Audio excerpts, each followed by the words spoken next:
Hello and welcome back to the third day of the EUS Challenger Series and the Grand Finals that now have the second game between Gamers2 and TheFoxSound. Gamers2 took the first game in a pretty long game, but they still took it fairly decisively. I am Pulse, I'm joined by Stress, and we are now in the Champion Select Face and Bans. We are, and we're using the wonders of technology, hopefully, to make sure we don't have the delay from having to watch in chat. So, banned so far, Kha'Zix, Kassadin, Thresh, Yasuo, and LeBlanc actually banned out this time. So, LeBlanc is a champion that's seen a rise recently, but haven't seen her LeBlanc'd out. I was going to say banned out, but yeah, haven't seen her banned out all that much recently. I guess we can say blanked out, or blonked out, that would, I think that'll be okay. But Gragas is going to fill out the rest of the banned out roster, and now we are waiting for the first pick from Gamers2. Last time we saw damaged top laners, which was very fun to watch, but with the ban out of Yasuo, hopefully Jaywa has more in his arsenal. I know he also plays Kha'Zix top, and I know he also plays Lissandra top. Yeah, although Gamers2 are the ones that have banned out Kha'Zix here, so they clearly don't want that going away, because they figured out that they know that they're going to get at least one priority pick. When you look at Yasuo and Gragas being banned out, that lets at least through to the first pick. What is it going to be answered with? TFS look like a Leona right now, so looking to follow up from the last game. Okay, so following that, we are looking towards what Santorin can pick up. Elise is probably one of the most consistent and solid first picks, especially if Gragas has been banned out. Pick out the jungler who doesn't have any obvious weaknesses, does well against basically all of the meta junglers, so pick that one out first, and then you can fill the rest of the composition in around it. Doesn't really offer something towards a composition, it is just kind of a solid pick. Lee Sin is currently being hovered over by Santorin, and that will most likely be going into the jungle. This is really interesting, because it's a mirror of the last game, that Gamers2 were the ones that went Leona Lee Sin on their first two picks on red side. So just a little bit of a nuance that is indeed how the pick and ban phase is working right now, that it looks like these two teams are very similar with their champion picks. Okay, Jinx is looking to be the champion of choice, or the bot lane AD carrier of choice so far from Gamers2. Which is interesting, because typically we don't always see Jinx picked out first. It's usually like an alternative to Lucian, or someone who can trade off well against the bot lane. But it shows us that potentially Gamers2 are looking for a composition which will have significant appealing for Jinx. And even though Thresh has been banned out, I'm wondering what support would go alongside that. Especially, we rarely see it picked out as the first AD carry when there's a heavy crowd control support on the other side, because Jinx struggles once you've burned Flash to get away from anything. You're then relying on your own crowd control to land, and can leave you in a little bit of a tricky situation. That being said, still a very strong AD carry, scales very well, has a lot of damage, is decent in lane as well. So it's one of those things that every champion has its limitations. Looks like they might swap away from Jinx, though. They're going to lock in Annie and Lulu. That kind of makes more sense to me. Annie doesn't have any real weaknesses either. She counter-engages very well. She's usually a good alternative to Leona, and is usually the priority pick to Leona. And Ocelot will also pick up the Lulu, which worked out pretty well last game, so there's no real reason not to pick that up again, especially if they are thinking about a bot laner like Jinx, who would synergize very well with Annie, and would also synergize very well with the fact that Ocelot can keep him alive. So Gamers2 right now have picked three champions that don't particularly have hard counters available to them. They're very consistent in their positions. So Gamers2 obviously feeling very confident in their abilities, that they don't feel like TFS can counterpick them right now, because they're not giving them an option to.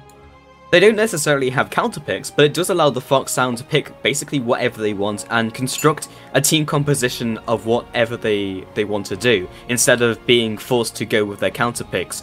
And that's a Nidalee being locked in. So, knowing that Ocelot isn't going to be the most aggressive of mid laners, Nidalee is going to be the AP of choice. We actually saw this matchup yesterday with the Gamers2 Departed game, where we saw Nidalee going up against Lulu. I believe Ocelot was playing Nidalee in that game as well, and had a decent time once they got out of the laning phase. Early laning phase was a little bit difficult because you can get harassed fairly easily from Lulu with her passive. That extra damage in lane is fairly significant, but as soon as Ocelot hit level 6, he became far less gankable, had the heal available to him as well from an earlier level too. So it's one of those things that matchup is pretty difficult to gank for, and pretty difficult to get ganked in.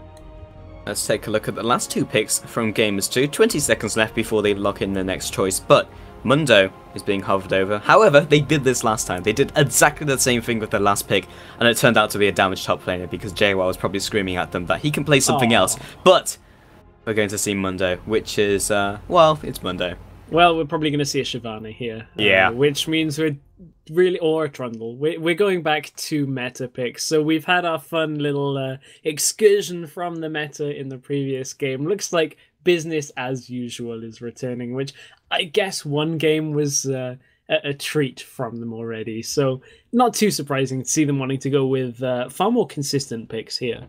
The problem with damaged top laners is while they do a lot of work, they're very volatile, and if they start to fail, or the top laner or the opposing top laner gets ahead early, then it can just snowball out of control. Whereas if Trundle gets a small advantage early, well, okay, he's going to be able to push Mundo back, but Mundo will catch back up again and just block all the minions because he'll be that strong. So top laners means that they know at least the top lane will not snowball completely out of control.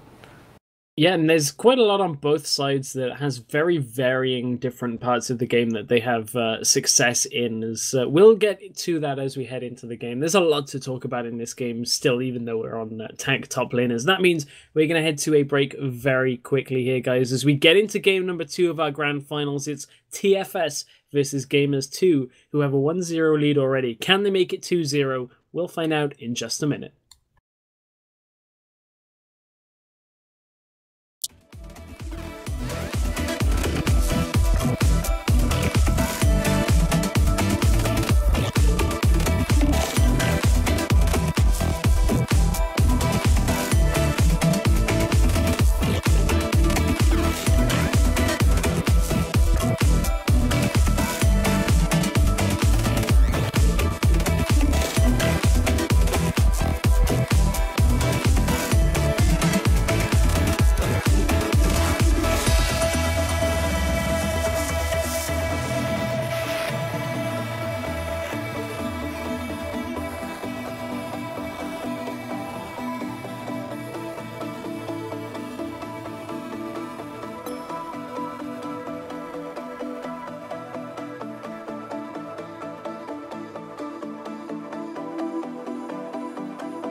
light begins to fade now, and I feel like I'm losing time, but I don't know how I'm here. The sunlight has turned to gray, and I feel like I'm losing love again. I don't know how I'm here. I could feel your heartbeat, I could feel somewhere you're looking down. I could feel your heartbeat, I could feel somewhere you're looking down. 'Cause it's you I'm loving, and it's you that I wanna breathe. And it's you I'm loving, and it's you that I wanna need.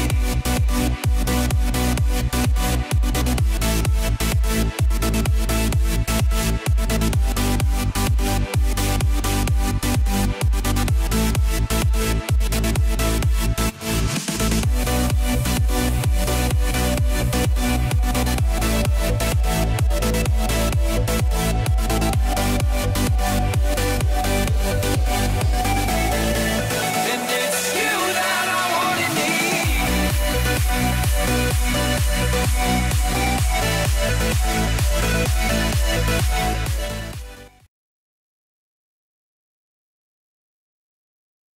Welcome back. We're in game number 2. It's a minor miracle. We're actually in our second game of the day here, loaded in. Gamers2 going up against TheFoxSound here. Grand final time. I am Stress alongside Pulse here for the Challenger Series number 19 Grand Finals.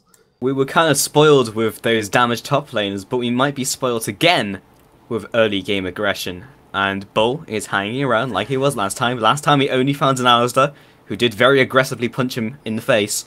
But the entire lineup of the TheFoxSound are looking not to do anything.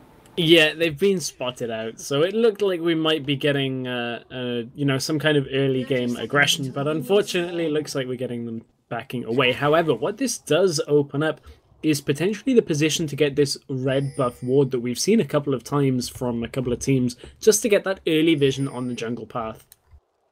Morden and JWoww are actually hanging out in the opposing jungle, and we will see Zerius probably take that path. He has no reason really not to.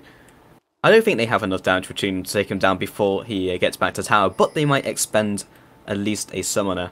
Oh, no, JR's is going to evacuate the opposing jungle and go back and help his ally. Now, looks like we're seeing another team want to avoid the Dr. Mundo Trundle matchup, because you can see already Crazy Caps is heading up towards the top side of the jungle, and they haven't been able to get that ward down. Looks like both teams are actually sending top... No, top's going bottom for TFS. They're defending with mid and the bottom lanes. Might be a big fight. JWoww's gotten caught out, gets a stun off, he wants to flash over the wall, indeed will get it, got the rest of his allies over the wall to defend him. JWoww's going to teleport back, and then teleport back into the bot lane. So I'm looking at this, it looks like one team, I can't really tell which wanted to dodge the lane matchup. You have to think that that would be Mundo wanting to dodge the match, but Crazy Caps has taken a lot of damage now. We've got a 2v2 in the top lane. Trundle will have extra experience in the bottom lane. We'll hit level 2 first, but this is a bit of a change up from business as usual. I can't really tell which team it was, because I know Crazy Caps was heading from spawn to top lane, so unless they were trying to double bluff the opponents of Gamers2 out, I assume it was them, but there's no real reason to not put Trundle against Mundo, because he was picked into it. Yeah, that's one of my kind of thoughts on this, is maybe they're expecting to see them dodge, because yesterday Gamers2 did the same thing in the Trundle-Mundo matchup. They dodged out of the lane, wanted the 1v2s rather than the 2v2s, so maybe it was a good read by TFS, but it's one of those things that we'll have to see how the game plays out. Yep, and top lane is not doing too well at the moment for Crazy Caps. The severe harass on top of basically just having Annie is very difficult to play against. The long-range auto-attack harassment is just grinding down Crazy Caps. Ocelot finds himself to Santorin, who's going to be wailing away at him, and does have the backup of Morden, however, so Santorin doesn't choose or dare to go any further. And the other thing about this matchup is the 2v2s aren't particularly at a point where one team wants to dodge the other either. I mean, there's a lot of aggression and crowd control out of both, but one isn't cripplingly better than the other at this point. So again, it's one of these things that we're just seeing 2v2s in the top lane, which means that the dragon control is going to be a little bit weaker for both teams, but should be fairly even when you take into account that neither has their duo lane in the bottom. Ocelot's just standard harassment is very significant. Help picks into Glittlons and auto attack takes half of Godbro's HP away from him, which is quite a lot. Health pot and also his heal will bring him back up to full HP. And Ocelot will probably run out of mana before Godbro runs out of HP. I was going to say, runs out of H. Yeah, you never want to run out of H, but it's one of those things that Godbro is restricted on how much harass he can land in return to that, though, because using spears and using heals burns through a lot of mana, so he has to cut down on one of them, and he's still throwing out spears, but is going to take a lot of damage and burns through that mana pool pretty quickly.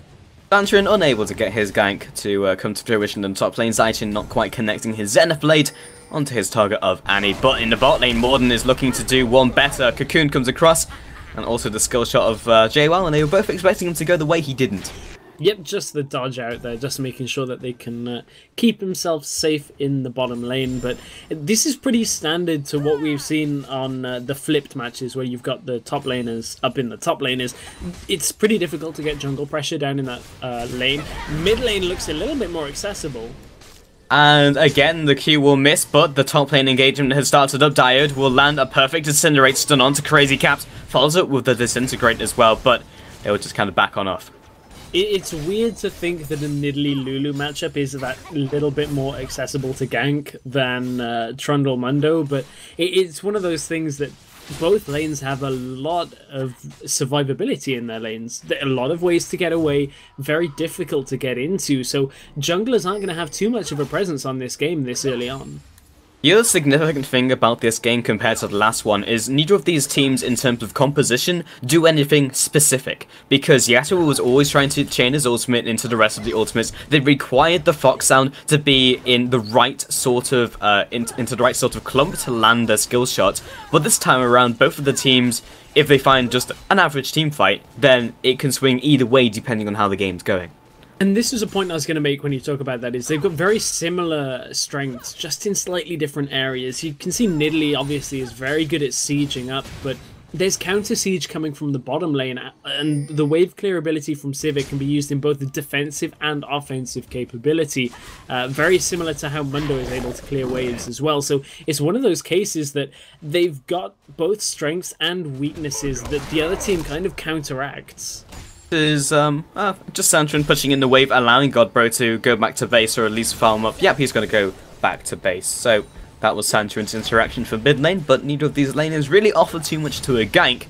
Maybe Ocelot more than his counterpart of Nidalee with Wild Growth and the extra slow, but top lane Zaichin lands a Zenith Blade onto Bull, but Diode will just stand in front of them and land an Incinerate stun.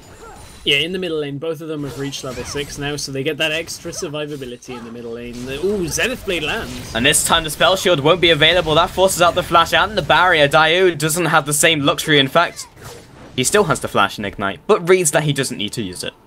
Yeah, again, just trading all around the map, but no kills as yet. Only a very slight gold lead is in the favor of TFS right now, but that can easily swing around with the first Dragon engagement. But Dragon is a big commit here from either of these teams. Without having the bottom lane pairing, they're going to lack a lot of the damage, especially considering they have tank top laners. That it's pretty difficult to commit to a Dragon here without getting the pick first, and we've already seen how difficult it is to get the picks unless they overextend. And this might be the pick in mid lane. The Flash comes out from Ocelot, chained into the Wild Growth. Santrin lands the Q, but only onto a minion, and Ocelot gets away with his life, but Ultimate and Flash are on cooldown. And you see Ocelot is at pretty much full health here as well, after being able to shield off most of the damage and as well use the Wild Growth to keep himself alive. It's just one of these cases that it's so difficult to get an impact on the game here from the jungle that this is going to be a fairly slow start and a slow burn of the game. This is kind of what we expect, though. The reason why last game was so quickly paced was because of the top laners basically having an impact on the game. I was going to say more of an impact, but typically top laners just sit at top lane for a good 30 minutes, get full item build, and then maybe go off to their lanes, but they usually have to keep the top laner in the top laner to deal with the other top laner while they push. It's one of those things that the only impact really that top laners have right now is if they're running teleport like Mundo is, and even then, Mundo at this point in the game won't even need to use that because he's on the right side of the map for where that teleport is going to be needed. So there's just so little that can change to force Mundo away from the bottom lane right now that it really requires such a big commit from one of these teams to shift this game away. It's going to take a big mistake in the other way of looking at it. And because we have this lane swap up, it slows down the point in the game where we typically see the first dragon. A perfectly timed flash comes in from Diode, completely mitigating that gank, but Zarius in the bot lane has been tagged by the Cocoon. The follow-up with Venomous Bite and Jaywild's continuous assault with auto attacks will result in the first blood. Yeah, and that was all because they saw Morden up in the top lane. They saw Santorin up in the top lane. Clip vision on the ward, also the ward that has just been placed in Tribush wouldn't have been there to see him, but knowing that the top lane was where the enemy jungler was, that was a far better gank there out of Gamers2. They knew the flash was still on cooldown, and now they can commit. And it's a very slight mistake, actually, of being spotted on the ward that is going to give away control of this game in favor of Gamers2. And it looks like Gamers2 are just going to walk on out of here. Santorin lands another Sonic Wave, but 2 versus 3 is not the trade he wants to take. On top lane, the Tibet stun came down, but it wasn't enough to pick up a kill on either of those top laners. And that's the butterfly effect, really, on two teams that are very close, that even the slightest of different, changes in engagement, a burn flash in the top lane looks like it's bad for Gamers2. They escape the gank and pick up Dragon from it, all because they managed to spot out that engagement. And it's one of those things that these teams are very close, and this game will be very close, and it's stuff like that that is just going to keep turning the little advantages in this game that will slowly start to become big advantages. And in these games, you start having that ripple effect, where that one small thing that happened early game, the first blood, which is significant in the early game, but if the game carries on going as it is, then the team who got that first blood, being Gamers2, will gradually continue to get ahead and ahead and ahead, and that goal differential will start to increase. Whereas if you had teams who do wildly different things and look for wildly different types of fights, then you can see different changes in the dynamics. But as you mentioned, they do very similar things. And you look at how that's affected this game. It means that the first completed item is on Mundo, really, here. As you see the Sunfire Cape, that, as everybody will be aware, is just one of the core items on Mundo. Allows him to sit in lane and farm up pretty handily there. Not really going to get shoved out by Trundle just quite yet. Really does require the 2 finished items to get into the point of the game where he is able to fight Mundo completely, but Santorin, looking aggressive, is going to get stunned. Hit by the stun Tibbers, and Diode just chimes in for the assist, but he is instantly nuked down. Bull nearly took a spear there, very, very close to possibly taking max range by the looks of it, and that would have been probably the end of his life there, but managed to dodge away. But that's very aggressive out of Santorin, which of course you'd expect from a Lee Sin, but when the game is this even and there's so many members up in the top lane, maybe a little too aggressive. Santorin likes his damage-orientated builds. He did the same on Vi. He picked up the Spirit of the Lizard Elder into the Brutalizer, which again he could do on Lee Sin, but it might be time to change his ideas, because it means he is extremely squishy, and while he's great in gank situations, there's basically no successful ganks going on right now, and the next time we do see a fight is most likely going to be either a bigger skirmish, where you have 3 versus 3, or even a full-blown team fight. And I think it's just going to be business as usual for the next 3 or 4 minutes of this game. Dragon is not up for another 3 minutes yet, so no reason really to shift what they're doing in these lanes. You look at it, TFS have very slight leads in their lanes. Some lanes are a little bit bigger in the CS lead than others, so it equates to about 100 gold difference, but it's one of these stages where nothing is going to shift these lanes really at all without big jungle ganks, and we're seeing a convergence on the middle lane. I don't think this is actually going to result in anything, as junglers are just going to cross back into their own jungle. As soon as these junglers or lanes see sight of the opposing jungler, then it's like, oh, well, this gank is just not going to happen, and then we might as well just back off, because it will be too even really to call, and they can't just rely on them being able to outplay their opponents, especially at this level. The TheFoxSound are 2 kills behind, but still very even in this game. Interestingly enough, though, we're seeing the somewhat newer build onto Lucian from Crazy Caps of going Bilgewater Cutlass to Blade of the Ruined King with the Trinity Force as well, so that'll give him that percentage damage, but it does affect the damage on the culling to make it slightly weaker. It's one of those builds that is built towards dealing with a Mundo and a high health in the late game, and Mundo might be in trouble down in this bottom lane. Lantern comes across and Mundo has used his ultimate. Dragon's Rage comes across, there's the execute, and JWoww will be dropping.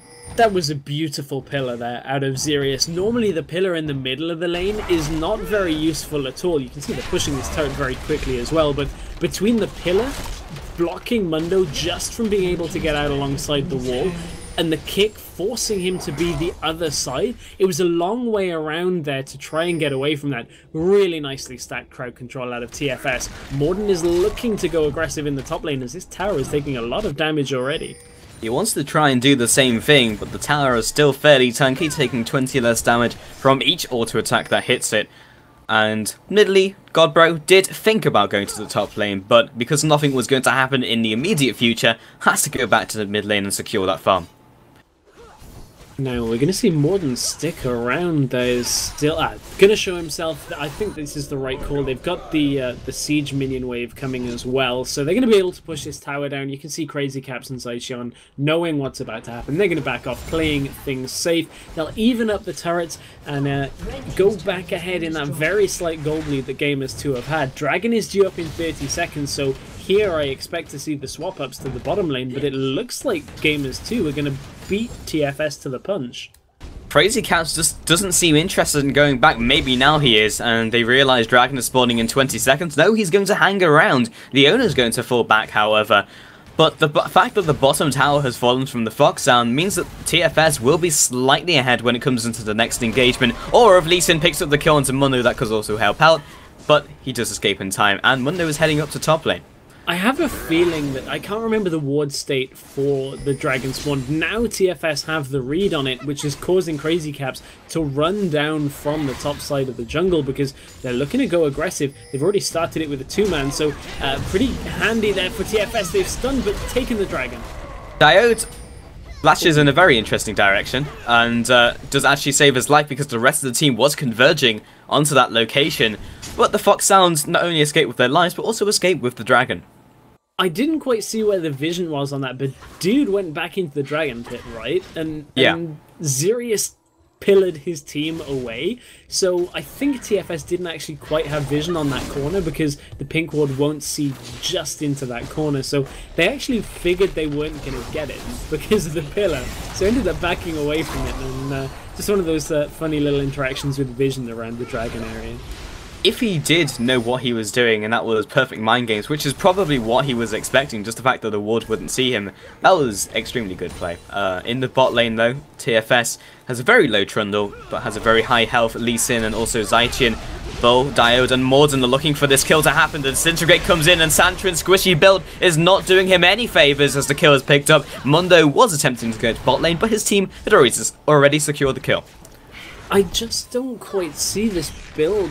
Well, I understand the build, of course, that Lee Sin has a significant amount of damage when you build him as a damage champion, but this is something that we don't normally see on Lee Sin outside of solo queue. Ocelot is in a little bit of a precarious position. Solar Flare comes down and the rest of the skill shots will miss. The spear comes through, does land onto Ocelot, but his shield will completely tank the rest of it, and his team have also come in to assist. I mean, this kind of Lee Sin build, spear nearly lands, but this kind of Lee Sin build is very much more towards a solo queue focus, which, don't get me wrong, I've seen recently Elder Lizard has been built on Lee Sin jungle in Korea as well, so it is possible to get it to work. However, it relies on you being significantly ahead of your opponent because as soon as Lee Sin really starts dying a lot, he will start to fall off. It even happens with Lee Sin when you build him tank, that as you get into the late game, his effect on the game outside of being able to kick one member forward actually gets pretty low. So if you're not able to survive the damage either, you really can't have a great effect on the later team fights. And you start doing even less than a Lee Sin who has a tank build, unless you're like in a 1v1 scenario against the support. That's really what Lee Sin does and starts to shine at late game, and that's the only thing he can do when he's purely built damage and he's behind the curve. Now, and the other thing with a damage build Lee Sin is you sometimes kill minions you mean to jump to, which can be fairly annoying. Yeah, I hadn't thought of it that way. I'm not sure that's... Well, that is a good point, actually. It does happen. I mean, yeah, I wouldn't put that down as a major drawback, but... I would. The amount of times I've built damage on Lee Sin and then like Q to a minion to escape and being like, well, I just killed it, and then I die. Yeah, okay, I can see how that is an issue there on Lee Sin, but certainly we'll see whether that happens as the game continues. But we are at a point of 3-1 is the kill score. Very even game once again. These two teams seem to not be able to be separated. A big intervention. There's the ultimate used out of Lulu, gets himself away, and again, just avoiding the ganks pretty handily. That's quite a big Lulu. It's now quite a small Lulu again. So the ward will be taken out in the mid lane. 3-1 is the current scoreline. No significant advantage to either one of these teams. One tower advantage going to Gamers2, but TFS is still in very good shape. Yeah, in good shape indeed, but Gamers2 taking spears in the middle lane. This is what they got to be careful of, that they're not getting sieged, and it looks like Santorin's going to try and fight JWoww. I don't think you can do that, Santorin. That's not ever going to happen. No, that was an incorrect decision, as we call it in the trade. That's never happening. Not at this point of the game. A Sunfire Cape Warden's Male Mundo is never going to die to a Lee Sin at this point. Damage or tank. I wonder how much gold Lee Sin would have to have over Mundo to allow him to go one-on-one. Because not only would he have to be ahead of Mundo, but he would have to be like several thousand gold at least. Crazy Cap's forced to flash out in that middle lane, but the Tibbers was used there by Dude, so that's not going to be available for any team fights coming up. I believe there's still a fair cooldown on that to go, and with Dragon up in 1 minute 20, they just dodged the Solar Flare. Both big engage ultimates, not quite having the effect that they'd like. You say they dodged the Solar Flare, but Tibbers was not so lucky, and he was hit right in the center of that and was smited away. He lives a very unfortunate life, but Godbro takes a lot of damage from the Boomerang Blade following from that cocoon. Spadlings do a very good job of blocking up those spears. JWoww was thinking about this teleport, but that's the second cancelled teleport in the game. Yeah, he will get the reduced cooldown on that, so it's not too big a deal there. So that's pretty nice there, being able to have that on a lower cooldown. But this is a big push. But you can see the wave clear out from Sivir already. Kind of denies all of the siege potential that they have from this Nidalee. Is as long as they dodge the spears, they really aren't in too much trouble of getting pushed in here. And then Mundo is the one tanking the spears. Well, he will just regen that up again, and he hasn't really built any magic resist either, and it's still not doing all that much even at max range, which is causing significant issues. Just the fact that Mundo is doing fairly well means that spears do less well. Yeah, as of yet, he hasn't really found himself in a position to require magic resist because of the fact that he's been laning against a Trundle. Typically, if he was going up against a Shyvana, you may have seen it already from the mixed damage that will be dealt out. But looks like he will be starting to get that with the Ruby Crystal, I would imagine, if I extrapolate that build with the meta. That's going towards the Spirit Visage. We'll see as that goes through, but he still needs to finish the Randuins at some point as well. So very tanky already is JWoww, and we've already seen how comfortable he can be on these alternative players, but on these alternative champions, but we know that his bread and butter is on damage, so he tends to compete fairly well as a tank as well. Plagism use, and the dragon will be going down, but JWoww is very aggressive. That will be the ultimate completely mitigated using that spell shield from Bull. Culling comes across, JWoww looking for round 2, but can't quite find his way into this fight. Javelin will make sure he doesn't find his way into the fight. JWoww used the sadism very early on in that fight and actually chunked a lot of his own health down and then started taking even more damage and ended up pretty low far lower than he had intended to, and it was actually Xerius that picked up the dragon there. Santorin looked like he smite early, and that could have been a little bit disastrous there, as they were just relying on the damage from Trundle.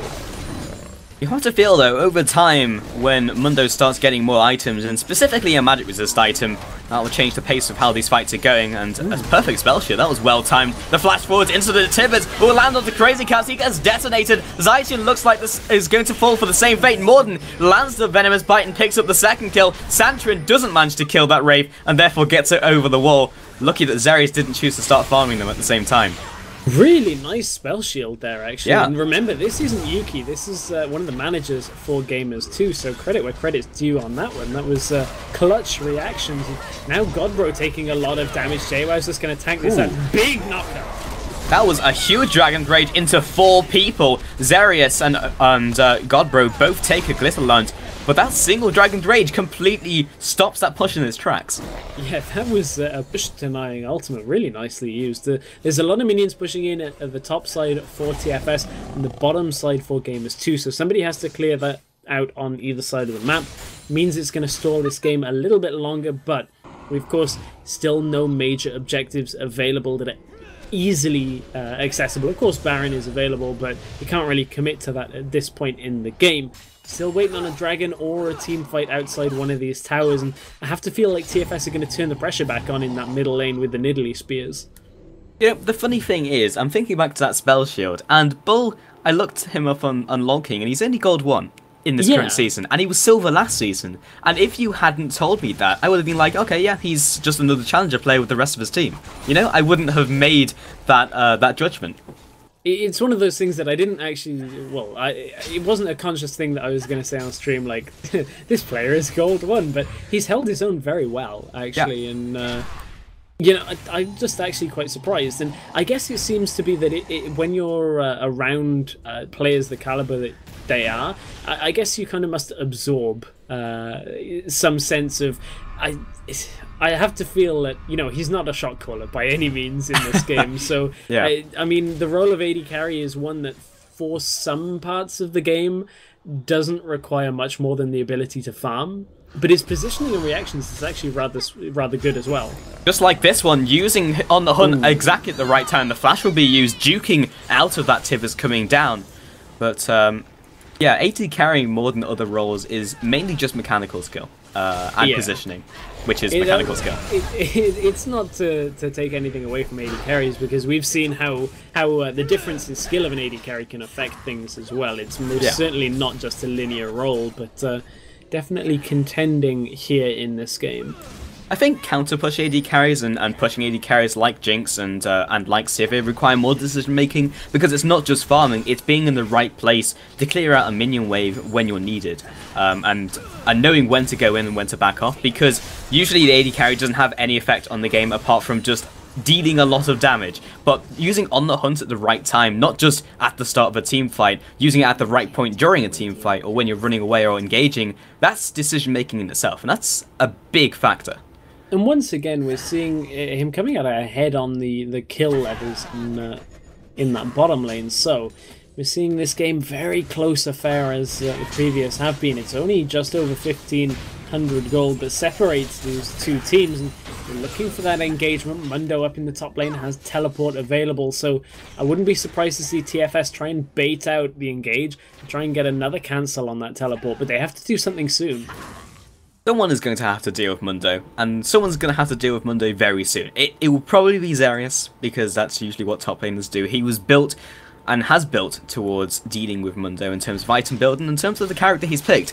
But he's still sticking around mid lane, so it tells me that the TheFoxSound are really looking for an engage. And their only way of doing that really is Zaitian, and they're still sitting underneath that turret.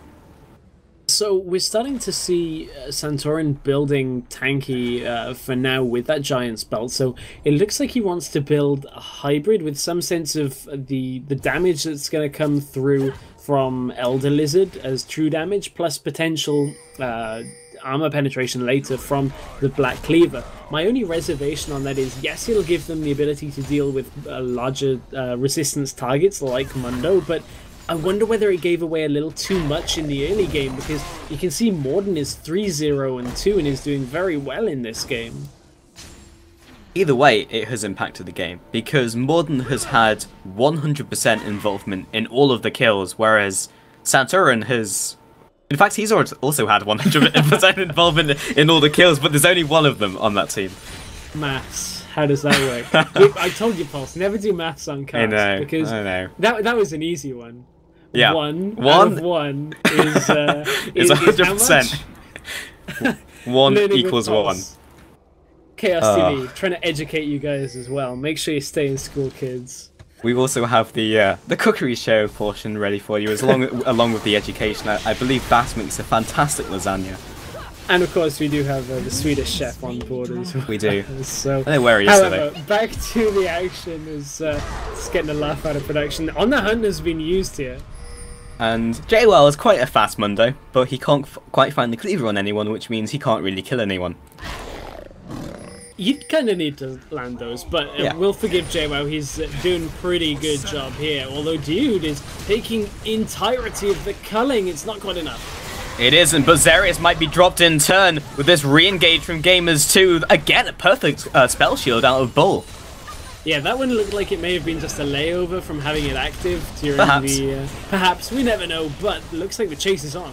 JWoww's chasing after Zaitian, and now he's landing those continuous cleavers. Zarius is putting himself in between Leona and Mundo, which is going to save that support's life. The Q lands onto JWoww, but again, not quite the target you want to be following up after, especially with Ocelot using health picks on him. There was a lot committed there to try and get the kill onto Annie, but they just couldn't quite get it. Very low survival there for Dude, but again, these team fights are so close, they're back and forth, then they re-engage, then they don't quite get the kills they want and try and back away and face a re-engage from the opposing team. So it's one of these things that in both games we've seen very, very close team fights that just hinge on one or two abilities landing. And it's funny because pretty much every single champion in this game is very maneuverable and very survivable in team fights as a result. And even if you're not, if you're on the side of Gamers2, then you have Ocelot's shield and you also have Ocelot's wild growth to keep you healthy. And TheFoxSound, every single character is good at getting out of fights. Maybe less so Leona, which is actually one of the reasons she was the one being caught. Yeah, no, we just need to see how they avoid getting caught as this game goes on, because those initiation tools of the Flash Tibbers or the Solar Flare are just really what need to be landing just a little bit more snugly. Is you know, they're not quite hitting the mark that they need to, and it's all because of the flash timers in between fights, and that's the problem with dealing with these somewhat longer cooldown engage tools. Right now, you would kind of expect these situations really to start favouring Nidalee because of how the javelins just poke people down, and then typically after that you can go for objectives, but the shielding from most of the members of Gamers2 is very difficult to bypass.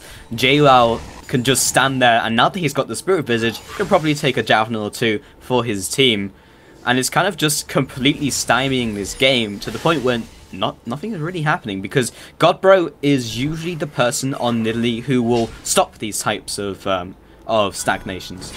And it's not only that they're able to take the spears. I mean, a product of Nidalee throwing spears at is you're forced away from your turret whether they hit or not. But Sivir does such a good job of clearing the wave before it even reaches the turret that it doesn't matter. There's the On the Hunt. On the hunt, and again Tibbers doesn't quite find its mark, but that was another flash used by Godbro, and I believe we saw the exact same thing happen 4 minutes ago. Yeah, the exact same thing did happen. It's one of those things that the mobility right now from both having the Talisman of Ascension, the On the Hunt gives them a little bit more mobility, but it's pretty easy to look to move away from an initiation tool if it's used at quite such a shallow angle, because that wasn't a flash Tibbers, that was just a stun Tibbers being used when they were fairly close.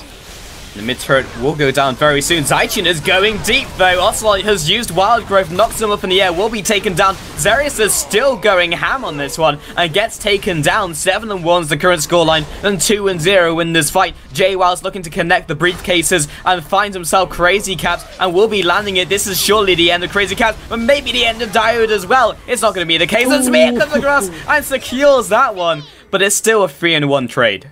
It is. It's a 3-for-1 overall, and interestingly enough, that tower is still at exactly the same health as it was at the beginning of that fight. And I mean, you have to wonder, TFS were looking for kills there as well, but ultimately they were sieging that to force the issue to get the tower down, and the tower has remained.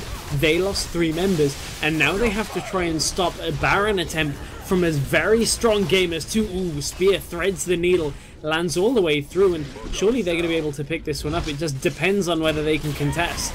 They've got to be careful though. Godbro's damage is really starting to mount up. Santorin gets squirreled, and everyone backs on out. Ocelot using that shield on themselves. Javelin doesn't quite find its mark. But usually against Nidalee, that's quite dangerous to do. He doesn't quite output the damage needed. 8-2 and the Baron buff. Gamers2 again looking very strong. There's the turret that TFS were looking for, but that's very late into the game for an outer tower to still be standing. 33.5 minutes into the game just shows you how good the wave clear has been from Gamers2 right here. So, what is the decision from these teams? Gamers2 are clearly ahead in the Baron buff and how far they are ahead in gold. 6k is the current scoreline, but we saw this yesterday against Departed, and Departed still brought it to over 40 minutes in the game time, and it's rapidly approaching that as well. 34 minutes into the game, and while progress has been made, only the outer turrets have gone down, and that's the same thing from both of these teams. It's so difficult to push into these teams that both have significant wave clear, both have decent siege potential as well, that it's just... These team fights are where the only parts of action are going to come from. You have to have that number advantage to make sure that you can push into an objective, because you're never going to do it just 5v5 trying to force the issue. The thing that Gamers2 have when they're not playing defensively is that they have a Mundo with teleport. It's not available right now, so he's actually precariously placed. Uses Sages and takes a chunk of his own HP, flashes out, the Tempest will land into the cripple, but the rest of the team comes in from the side. There's the flash Tibbet onto that AD carry of Crazy Cat, and Diode is still on the back lines. Assault Flag comes in, this time finds its mark onto Sivir. The spell shield will be used, jumps over the wall using Morden to try and lock someone down, doesn't quite find them, but Crazy Cat has already gone 6 feet under the flash over the wall from Zaitian. The cocoon will not quite connect, and Ocelot is moving forwards, trying to find himself another pick. Bot tower will be falling, and now Gamers2 are making significant progress. So much was used to try and kill JWoww, and out of nowhere comes the rest of Gamers2. They took down the dragon and had the movement speed boost. Pillar's going to deny the chase, but Gamers2 are just going to focus down that turret, and they will get the inhibitor. They have a very tanky JWoww, and really there's not a lot that can stop Gamers2 right now, as TFS kind of just rolled over in that fight. The inhibitor going down means that there'll be constant pressure in the bot lane. In fact, the surrender vote just comes out, and they're looking towards the 3rd game, which may even be the final game of today in this best of 5. Gamers2 are taking this series 2-0 so far. Let's see if the TheFoxSound can pull it back. Yeah, that's really the key question here. Is I don't blame them for that surrender vote, as that was actually a pretty difficult